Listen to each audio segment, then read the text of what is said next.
할렐루야.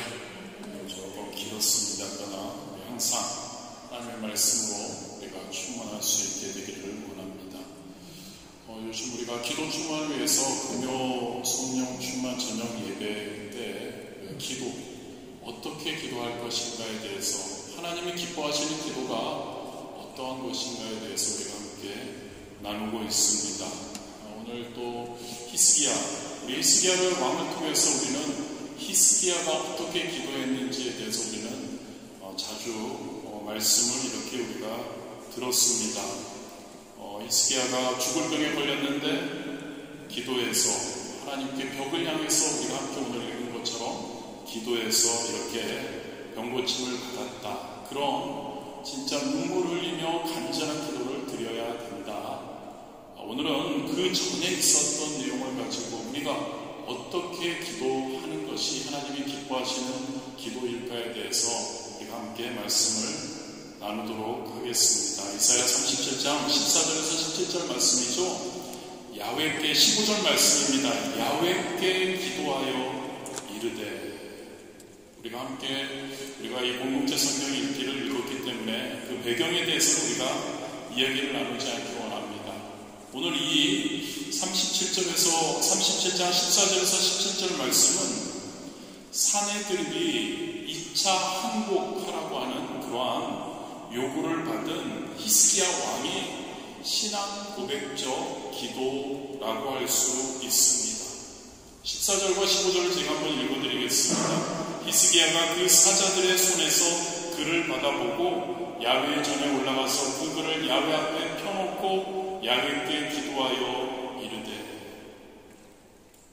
야훼의 전으로, 하나님의 전으로 히스기야가 가지고 올라가는 글, 그것은 아수르 군대가 예루살렘 성을 떠난 후에 사내들이 최후 통첩, 두 번째 통첩이죠.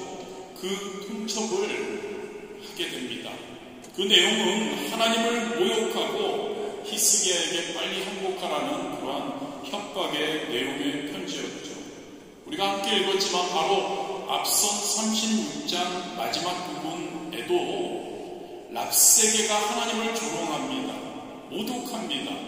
그래서 히스기야가 이사야에게 요청해서 하나님께 기도하게 합니다. 그리고 자신도 옷을 찢고 붉은 베옷을 입고 기도했습니다. 그런데 결과는 어떤가요? 그렇게 기도했음에도 불구하고 지금 현재 이 37장의 상황은 어떤가요? 아수르는 여전히 예루살렘을 둘러싸서 후회하고 있습니다. 그리고 두 번째, 더 강한 압박을 하고 있죠. 강한 어조로 히스기야를 압박하고 있습니다. 하나님을 모독하는 말을 노골적으로 지금도 내뱉고 있는 겁니다.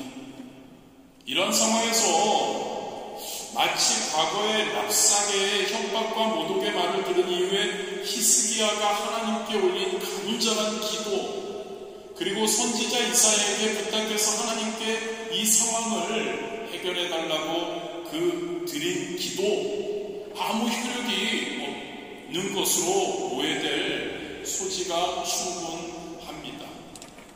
문제를 하나님께 해결해 달라고 기도했는데 그 아수르의 그 침공, 그리고 예루살렘이 지금 둘러싸여서 멸망하기 직전, 하나님 이것을 해결해 달라고 기도를 하는데 그 문제는 지금 37장에 아직도 그대로 남아 있는 겁니다. 아니, 오히려 더 지금 압박이 더 강하게 있는 거죠. 더 당장 이 문제를 해결하지 않으면 안 되는 상황에 처해 있는 겁니다. 이 상황에서 히스기야의 반응은, 히스기야는 어떻게 했냐는 거죠. 히스기야 왕은 하나님의 살아계심을 의심했습니다. 그리고 기도하기를 포기했나요? 감당할 수 없는 문제이기 때문에 그 문제 앞에서 굴복하고 절망의 히스기야가 빠져 있느냐는 이야기입니다. 아니죠. 우리가 함께 읽었습니다. 히스기야는 기도에도 문제가 해결되지 않는 것처럼 보이고 상황은 더 다급하고 초조해 해 보였음에도 불구하고 그 순간에도 하나님을 향해서 히스기야는 부르짖고 있는 겁니다. 또 부르짖으며 간절히 기도하고 있는 거죠. 문제 해결의 때까지, 문제가 해결될 때까지 히스기야는 끊임없이 또 기도하고 있는 모습을 우리는 발견할 수 있습니다. 예레미야 33장 3절이죠. 너는 내게 부르짖으라. 내가 내게 응답하겠고 내가 알지 못하는 크고 은밀한 일을 내게 보이리라고 말씀하시는 그 하나님의 그 약속, 그 확신을 가지고 히스기야는 기도하고 있는 겁니다. 저와 여러분, 이 히스기야의 기도의 자세를 통해서 저와 여러분의 기도의 자세 두 가지 면에서 한번 생각해 보기를 원합니다. 히스기야의 기도의 자세 중에서 저와 여러분이 본받아서 하나님이 기뻐하시는 기도를 할 수 있는 것, 그 무엇보다도 히스기야는 어떤 문제가 생겼을 때 가장 먼저 그가 선택한 방법은 기도라는 거죠. 먼저 기도했다는 겁니다. 랍색의 망언을 들었을 때도 이제 다시 두 번째 사네립의 편지를 받았을 때도 히스기야의 반응은, 히스기야는 가장 먼저 하나님 앞에 기도를 합니다. 다른 방법을 생각하지 않습니다. 다른 방법을 찾지 않습니다. 먼저 히스기야는 하나님 앞에 나아갔습니다. 그리고 하나님께 기도했던 거죠. 빌립보 4장 6절은 이렇게 기록합니다. 아무것도 염려하지 말고 다만 모든 일에, 할렐루야, 모든 일에 기도와 간구로 너의 구할 것을 감사함으로 하나님께 아뢰라라고 성경은 기록하고 있습니다. 먼저 어떤 상황 가운데서도, 어떤 문제 앞에서도 그 문제보다 더 크신 하나님 앞에 나아가 먼저, 할렐루야, 먼저 기도하는 우리가 되어야 할 줄 믿습니다. 두 번째로 히스기야는 끊임없이 기도했습니다. 한번 기도하고 안 되면 포기하는 것이 아닙니다. 첫 번째 그 위협이 왔을 때 히스기야는 하나님께 기도했습니다. 이사야에게까지 부탁해서 하나님께 기도했습니다. 이 문제를 해결해 달라고. 그런데 문제는 해결되지 않습니다. 두 번째 더 강한 압박이 옵니다. 그러면 어떻게? 그럼에도 불구하고 히스기야는 응답의 순간까지 끊임없이 기도했음을 알 수 있습니다. 하나님께서 응답해 주실 때까지, 하나님께서 문제를 해결해 주실 때까지 낙심하지 않고, 할렐루야, 금요일에 우리가 함께 나눈 말씀이죠. 어떻게 기도할까? 낙심하지 말고. 어떻게 낙심하지 않을 수 있을까? 하나님을 아니까, 하나님이 누구신지를 아니까, 그분에 대한 믿음을 갖고 있으니까, 그분은 우리에게 항상 응답해 주신다는 그 우리의 확신이 있으니까 우리는 낙심하지 않고 끝까지 중단하지 않고 기도해야 하는 줄 믿습니다. 혹시 저와 여러분 문제가 닥쳤을 때 기도하기보다 인간적인 방법과 수단을 생각하고 있지는 않는지를 우리 자신 한번 돌아보기 원합니다. 우리의 신앙의 자세, 우리의 기도의 자세가 우리가 어떠한지요. 한 번, 두 번, 세 번 기도해도 응답이 없다고 해서 혹시 우리는 낙심하고 기도를 하나님께 나아가 기도하는 것을 포기하지는 않는지요.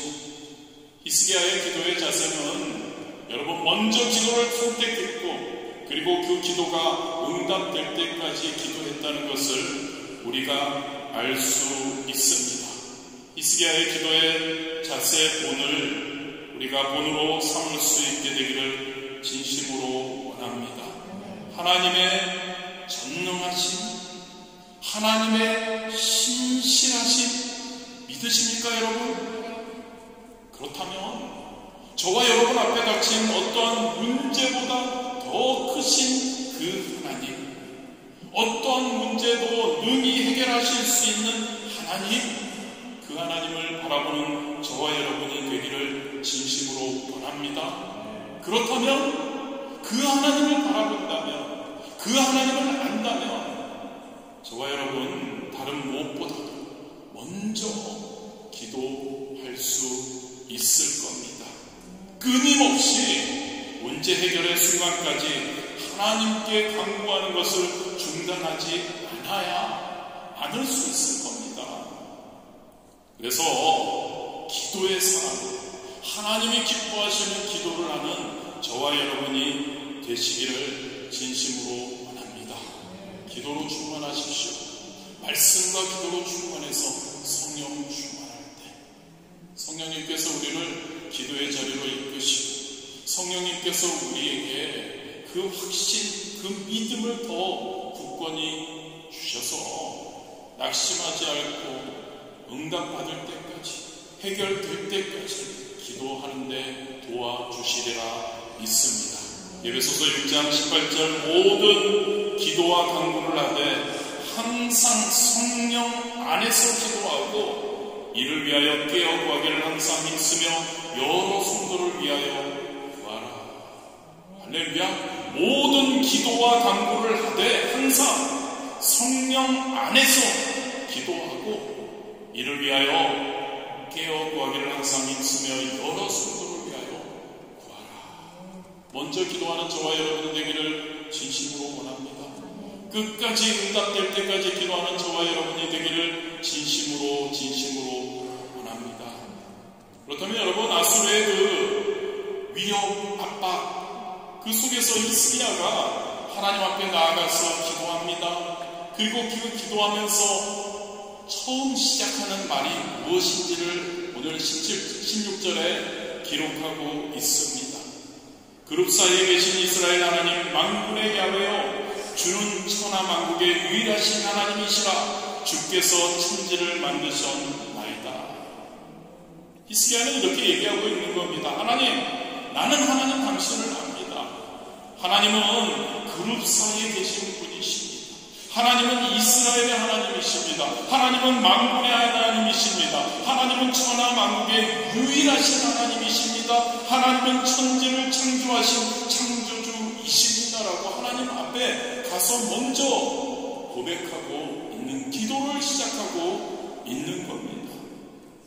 이런 고백들은 여러분, 히스기야가 하나님을 진짜 정확하게 온전하게 알고 있었다는 것을 우리에게 이야기를 해줍니다. 한번 세부적으로 한번 살펴보기를 원합니다. 하나님은 굉장히 우리가 여러 방면에서 우리가 알 수 있습니다만, 오늘은 히스기야의 고백을 통해서 하나님이 어떤 분이신지 저와 여러분도 다시 한번 확실히 우리 하나님을 다시 한번 발견했으면 좋겠습니다. 먼저 하나님께서는 그룹 사이에 계신 이스라엘 하나님 만군의 야훼라고 히스기야가 하나님을 이야기합니다. 여기서 그룹은 하늘에 있는 천사를 의미하는 것이 아닙니다. 여기서 그룹은 지성소에 언약궤를 덮고 있는 뚜껑, 시은소, 그것을 날개로 덮고 있는 그룹들을 가리킵니다. 그리고 하나님께서는 이 지성소, 이 언약궤가 있는 이곳에 하나님은 임재하셨고 그의 백성들을 만나 주셨습니다.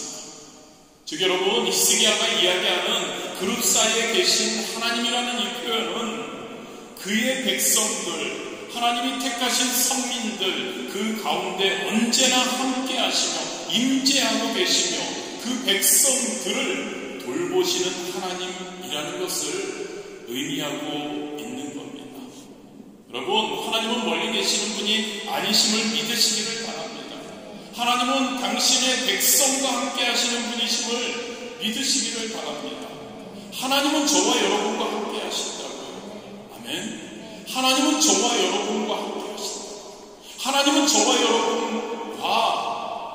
여러분 안에, 저와 여러분에게 임재하시고 항상 함께 하신다. 성령님으로 임재하시고 우리 안에 우리와 함께 동행하시고 우리와 함께 하신다는 것. 할렐루야. 하나님은 멀리 계시지 않으세요. 하나님은 우리와 항상 함께 하시고 우리를 번째로 히스기야는 천하만국의 유일하신 하나님이라고 고백합니다. 우리가 잘 아는 십계명은 하나님 외에 다른 신들을 섬기지 말라고 명령하고 있습니다. 다른 신을 섬기지 말라는 것은 하나님 외에는 다른 것들을 섬길 필요가 없기 때문에 하나님이 그렇게 말씀해 주시는 거죠. 여러분, 하나님 외에 다른 모든 것들은 하나님이 지으신 피조물이거나 기껏해야 피조물인 사람이 만든 어떠한 형상 도구에 불과할 뿐인 것이죠.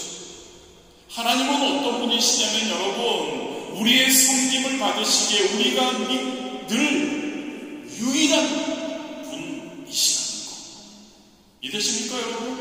하나님은 우리가 믿을 수 있는 유일한 분,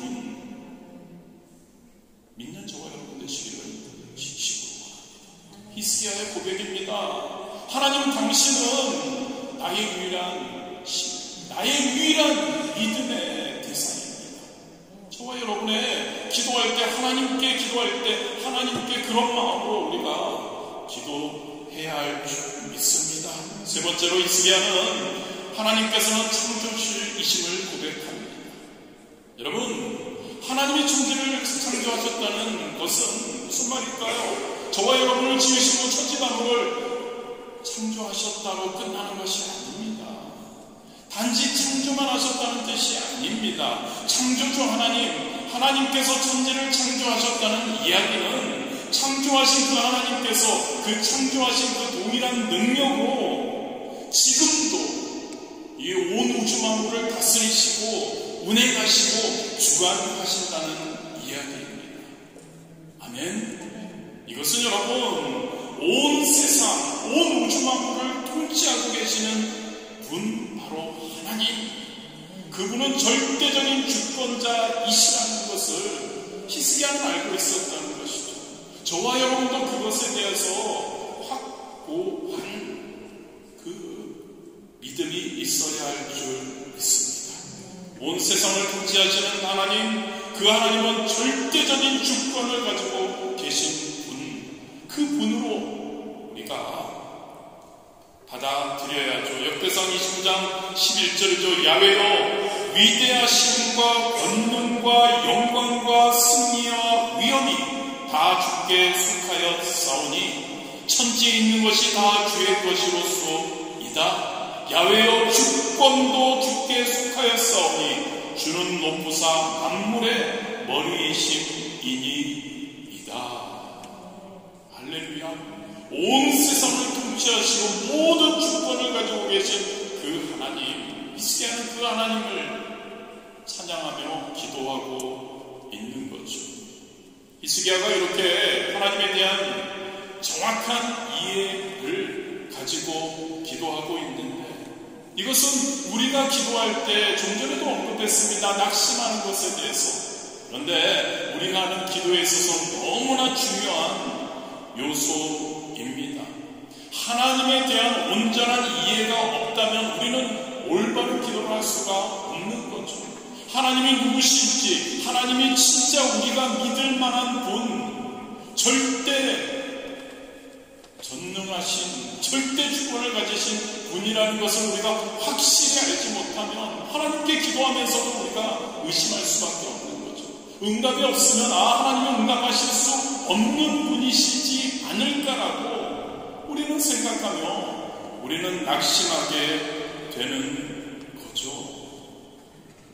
하나님이 함께 우리와 하신다는, 하나님이 매 순간 우리와 함께 우리 옆에 계시며 우리 안에 내주하시며 우리를 돕기를 원하신다는 그 하나님에 대한 확신이 없다면 왜 누가 그 하나님께 기도하겠습니까?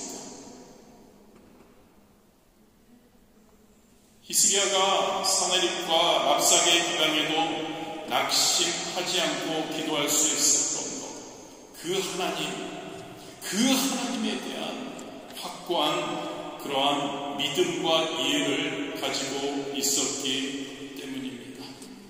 저와 여러분, 히스기야와 같이 하나님에 대한 진짜 올바른 지식과 이해가 있는지요? 하나님을 올바로 알지 못하고 이해하지 못한다면, 그 확고한 하나님에 대한 믿음이 없다면 우리의 기도, 하나님이 기뻐하시는 기도보다 우리가 싫어하는 그 기도 있잖아요, 여러분. 해주세요, 해주세요. 그런 기도. 하나님, 내가 이거 했잖아요. 하나님, 응답해 주세요. 그러한 기도 분명히 필요합니다만, 그러한 기도 정도밖에 할 수 없다는 그러한 이야기입니다. 저와 여러분 기억하기 원합니다. 하나님은 우리와 함께 하시는 줄 믿습니다. 하나님은 성도인 저와 여러분, 백성인 자녀인 저와 여러분과 항상 함께 하심을 믿으시기를 바랍니다. 그 하나님은 유일하신 분이십니다. 그 하나님은 천지 만물을 지으신 창조주이십니다. 그리고 그분은 지금도 저와 여러분의 삶은 당연한 것이고요, 온 우주 만물을, 온 우주를 운행하시고, 그리고 지금도 다스리시고, 지금도 함께하고 계시다는 것을 믿으시기를 바랍니다. 이 사실을 우리가 확고한 믿음으로 가지고 있을 때, 여러분, 히스기야 같이 진짜 하나님께 소두가 모여져 여러분, 끊임없이 응답될 때까지 확고한 믿음을 가지고 그 상황을 바라보지 않고 하나님께 기도할 수 있는 겁니다. 그리고 놀라운 기적을 체험할 수 있는 것이죠. 하나님을 구하는 자, 하나님을 알고자 힘쓰는 자, 하나님은 더 큰 은혜 우리에게 부어주실 것입니다. 하나님은 하나님을 더 알고자 애쓰며 하나님의 말씀으로 충만하고 하나님과 교제하기 위해 기도로 충만하는 자들에게 하나님이 누구신지를 더 확고하게 보여주실 것입니다. 만나주실 것입니다. 하나님을, 자신을 계시해 주실 겁니다.